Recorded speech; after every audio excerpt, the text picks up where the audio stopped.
오늘 함께 나눌 말씀은 시편 29편입니다. 시편 29편.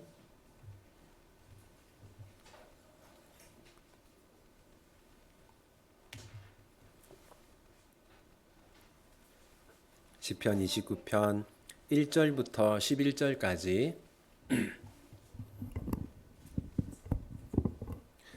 우리 한 절씩 교독하겠습니다. 너희 권능 있는 자들아 영광과 능력을 여호와께 돌리고 돌릴지어다. 여호와께 그의 이름에 합당한 영광을 돌리며 거룩한 옷을 입고 여호와께 예배할지어다. 여호와의 소리가 물 위에 있도다. 영광의 하나님이 우레소리를 내시니 여호와는 많은 물 위에 계시도다. 여호와의 소리가 힘이 있으며 여호와의 소리가 위엄하도다. 여호와의 소리가 백향목을 꺾으시며 여호와께서 레바논 백향목을 꺾어 부수시도다. 나무를 송아지같이 뛰게 하시며 레바논과 시온으로 불송아지같이 뛰게 하시도다. 여호와의 소리가 화염을 가르시도다. 여호와의 소리가 광야를 진동하시며 여호와께서 가데스 광야를 진동시키시도다. 여호와의 소리가 암사슴을 낙태하게 하시고 삼림을 맑게 벗기시니 그의 성전에서 그의 모든 것들이 말하기를 영광이라 하도다. 여호와께서 홍수 때에 자정하셨으며 여호와께서 영원하도록 왕으로 다스리시도다. 함께 읽겠습니다. 여호와께서 자기 백성에게 힘을 주시며 자기 백성에게 평강의 복을 주시리로다. 아멘. 이 시편 29편은 다른 시편들과 비교할 때 독특한 점이 있습니다. 그게 뭐냐면 일반적으로 우리가 시편을 뭐라고 하냐면 이 곡조 있는 기도라고 합니다. 곡조 있는 기도. 그러니까 이 시편의 찬양들은 사실 하나님께 드리는 기도인 것이죠. 그런데 이 시편 29편에는 하나님께 기도하는 내용이 전혀 나오지 않습니다. 시편 29편은 처음부터 끝까지 하나님께 드리는 찬송입니다. 그렇다면 지금 시편 29편의 저자인 다윗은 이 시편 29편을 통해 어떤 내용의 찬송을 하나님께 올려드리고 있을까요? 우리 1절 함께 읽겠습니다. 너희 권능 있는 자들아 영광과 능력을 여호와께 돌리고 돌릴지어다. 여러분 거기 권능 있는 자들이라고 번역되어 있는데 이 히브리어를 직역하면 하나님의 아들들입니다. 하나님의 아들들. 권능 있는 자들아 라고 번역했는데 히브리어를 직역하면 하나님의 아들들이에요. 그리고 구약 성경에서 하나님의 아들이란 표현은 주로 천사들을 일컫는 겁니다. 그러니까 지금 다윗이 뭐라고 하냐면 천사들아 하나님께 영광을 돌려라 그렇게 말하고 있는 거죠. 그러니까 여러분 천사들이 존재하는 목적이 뭡니까? 천사들이 존재하는 목적은 하나님의 영광입니다. 왜 갑자기 다윗이 천사들이 존재하는 목적을 말할까요? 그러니까 다윗이 말하고 싶은 건 이런 거죠. 천사가 존재하는 목적도 하나님의 영광이라면 우리 다른 모든 피조물들도 하나님의 영광을 위해서 존재한다. 그 말을 하는 겁니다. 그럼 여러분, 하나님께 영광을 돌리는 방법은 무엇일까요? 2절 함께 읽겠습니다. 여호와께 그의 이름에 합당한 영광을 돌리며 거룩한 옷을 입고 여호와께 예배할지어다. 여기 보시면 하나님께 영광을 돌리는 방법 두 가지가 나옵니다. 첫 번째는 여호와께 그의 이름에 합당한 영광을 돌리며. 여러분, 하나님께 합당한 영광을 돌린다. 이게 무슨 말이냐면 최고의 영광을 하나님께 돌려드려야 한다. 그런 뜻입니다. 이게 또 어떤 뜻이냐면 여러분 여기서 영광이라고 번역된 히브리어는 카보드라고 하는데 무겁다라는 뜻입니다. 하나님이 우리 삶에서 가장 무거운 분이 되어야 한다 이런 뜻이에요. 그렇다면 하나님이 가장 무겁다라는 건 어떤 뜻이겠습니까? 우리 삶에서 하나님이 가장 중요한 분이 되어야 한다. 그런 뜻입니다. 그러니까 우리가 하나님께 영광을 돌리기 위해서는 우리에게 있어서 가장 중요한 분이 하나님이 되어야 한다. 이런 뜻이죠. 두 번째는 뭐냐면 2절 뒷부분을 보시면요. 거룩한 옷을 입고 여호와께 예배할지어다. 거룩한 옷을 입으라고 하죠. 이것은 거룩한 삶을 말하는 겁니다. 그러니까 우리가 하나님께 영광을 돌리려면 우리의 삶이 거룩해야 한다는 거죠. 우리의 생각, 우리의 말, 우리의 행동이 거룩할 때 하나님이 우리의 삶을 통해서 영광을 받으신다라는 겁니다. 그렇다면 여러분, 하나님이 영광을 받으셔야 하는 이유는 무엇일까요? 그 이유는 하나님이 능력 있게 이 세상을 다스리고 있기 때문입니다. 여러분, 그러면 하나님이 이 세상을 다스리고 있다는 것이 가장 잘 드러나는 사건은 무엇일까요? 여러분, 오늘 본문을 보면 이 오늘 본문의 배경이 뭐냐면 태풍입니다. 태풍. 오늘 본문에 태풍이라는 말은 전혀 나오지 않죠. 이게 다윗의 의도적인 표현입니다. 오늘 본문의 그 배경은 태풍인데요. 여러분 생각해 보세요. 오늘날 우리는 태풍이 왜 생기는지 알고 있잖아요. 그죠? 그런데 고대인들은 태풍이 왜 생기는지를 몰랐어요. 그냥 해마다 여름철이 되면 너무나 강력한 비바람이 부는데 여러분, 오늘날 돌로 만든 거대한 건물도 태풍에 흔들리지 않습니까? 그러면 몇천 년 전에 여러분, 2000년, 3000년 전에 태풍이 불면 어떻게 되었겠습니까? 이 사람들이 살고 있는 집이 막 무너지고 날아가고 그러지 않았겠어요? 그래서 고대인들은 이 태풍을 보면서 야, 저것은 신의 능력이다. 또는 신이 이제 저 태풍의 옷을 입고 우리를 찾아온 것이다. 그렇게 생각을 했어요. 여러분, 그래서 제우스를 보면요. 제우스가 오른손에 뭘 들고 있는지 아십니까? 번개를 들고 있습니다. 그러니까 태풍 속에 신이 있다. 이렇게 생각한 거죠. 여러분, 그리고 이스라엘 백성들이 가나안에 들어가서 하나님보다 더 중요하게 여겼던 신이 있어요. 뭔지 아십니까? 바알. 이 바알이 이 폭풍의 신이거든요. 그러니까 바알도 오른손에 번개를 들고 있어요. 자, 여러분 3절 한번 보십시오. 3절 같이 읽겠습니다. 여호와의 소리가 물 위에 있도다. 영광의 하나님이 우레소리를 내시니 여호와는 많은 물 위에 계시도다. 여러분, 지금 하나님의 소리가 물 위에 있다 이렇게 말하거든요. 이거는 뭐냐면요, 태풍이 이제 시작되는 걸 말하는 겁니다. 여러분, 태풍을 뭐라고 부릅니까? 태풍의 전문적인 용어가 뭐예요? 아십니까? 열대성 저기압이죠. 네. 자, 여러분, 태풍이 왜 생기냐면 태양열이 바다를 뜨겁게 만들어요. 그러면 수증기가 올라가겠죠? 수증기가 올라가면 거기에 저기압이 형성됩니다. 그러면 그로 인해서 태풍이 발생하는 거예요. 이렇게 적도 근처 바다에서 만들어진 태풍이 이렇게 서서히 육지로 오는 거죠. 그러니까 3절은 지금 바다에서 태풍이 막 만들어지는 걸 묘사하는 겁니다. 그런데 태풍이라고 하지 않고 뭐가 있다고 말합니까? 물 위에 태풍이 있다고 하지 않고 하나님의 소리가 물 위에 있다라고 하죠. 이건 무슨 말이냐면요, 사람들은 태풍이 저절로 생긴다고 생각을 해요. 그렇잖아요. 다윗은 뭐라고 하는 거냐면 하나님이 저 태풍을 만들고 움직인다, 그 말을 하는 겁니다. 우리 한번 5절 같이 읽어볼게요. 여호와의 소리가 백향목을 꺾으시며 여호와께서 레바논 백향목을 꺾어 부수시도다. 여러분, 태풍이 무엇을 합니까? 태풍이 나무를 꺾어 부수죠. 6절 봅시다. 같이 읽겠습니다. 그 나무를 송아지같이 뛰게 하시며 레바논과 시련으로 들송아지같이 뛰게 하시도다.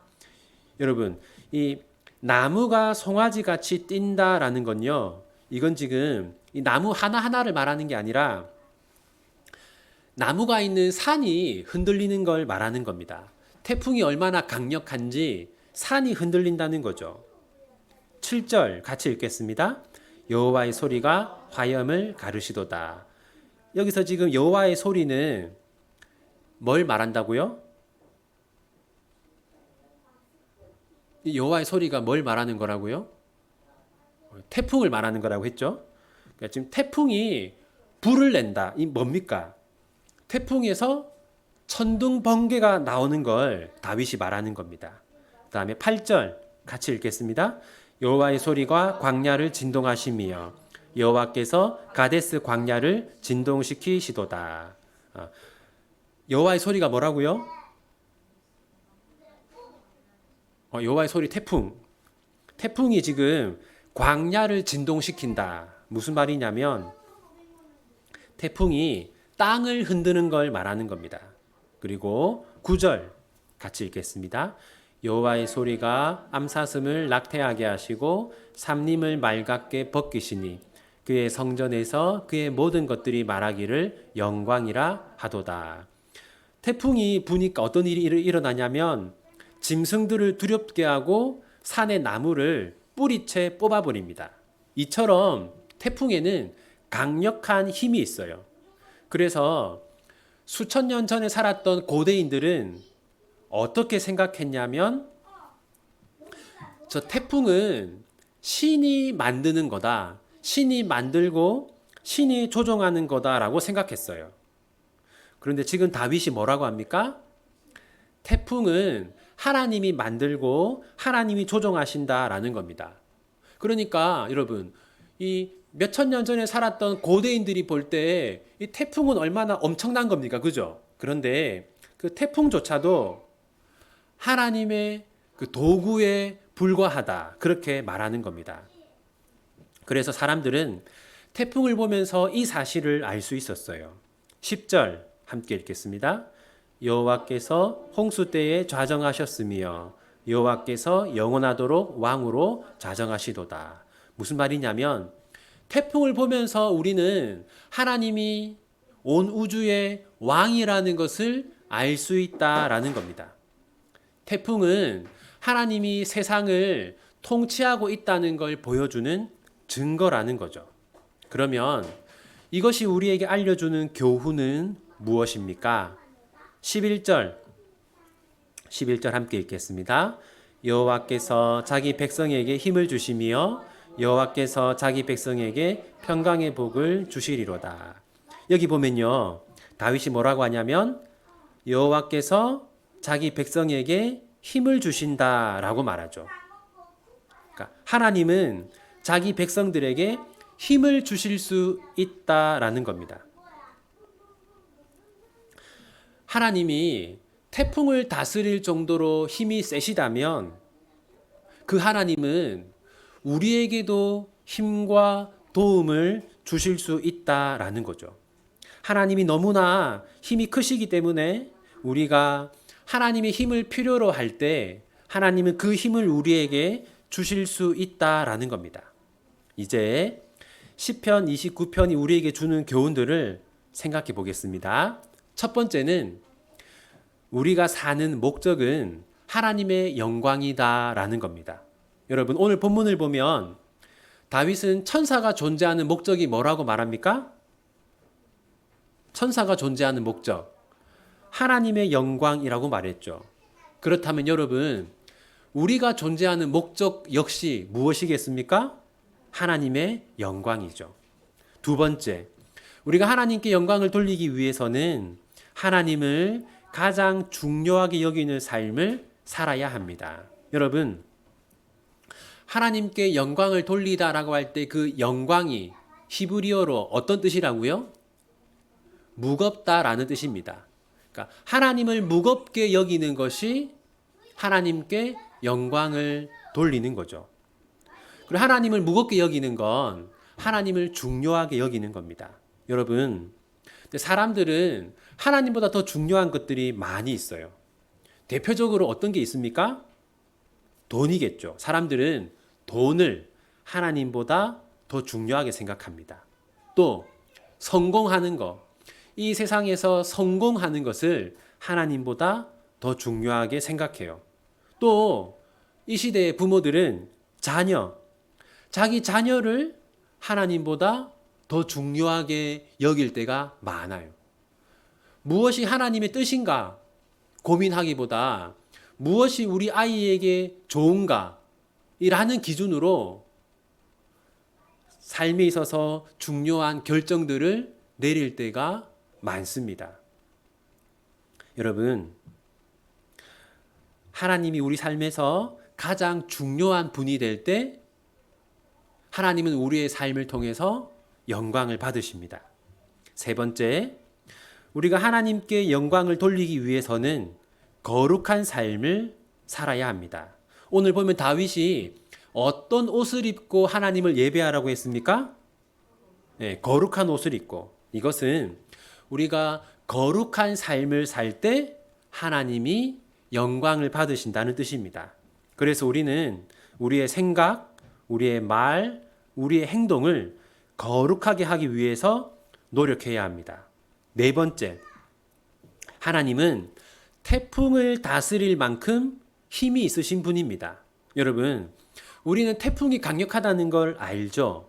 근데 고대인들은 정말 태풍이 너무나 강력하게 보였어요. 근데 여러분, 태풍조차도 하나님의 도구에 불과합니다. 하나님은 그 정도로 능력이 있으신 분입니다.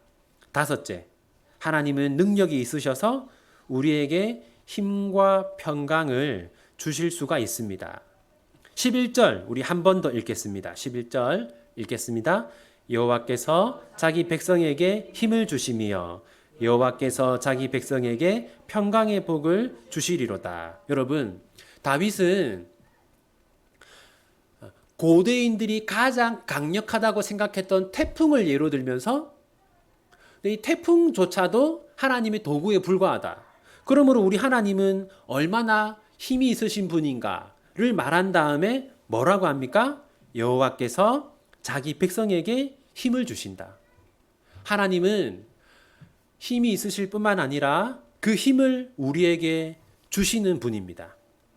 그러므로 여러분, 왜 우리가 하나님을 찬양해야 합니까? 하나님은 힘이 있으신 분이기 때문이죠. 왜 우리가 하나님께 기도해야 합니까? 하나님은 우리에게 그 힘을 주시는 분이기 때문입니다. 그러므로 사랑하는 비전교회 성도 여러분, 최선을 다해서 하나님을 예배하고 또 최선을 다해서 하나님을 찬양하는 여러분들이 되시기를 바랍니다. 그러면 우리의 힘이신 하나님께서 여러분들에게 힘을 주실 것입니다. 하나님이 여러분에게 힘을 주시면 하나님의 힘을 빌어서 우리가 우리 삶의 고난을 이겨내고 문제들을 해결하고 또 우리가 하루하루 살아가는 것이 얼마나 힘이 듭니까? 이 하루하루를 살아갈 수 있는 힘을 우리 하나님이 여러분에게 주실 것입니다.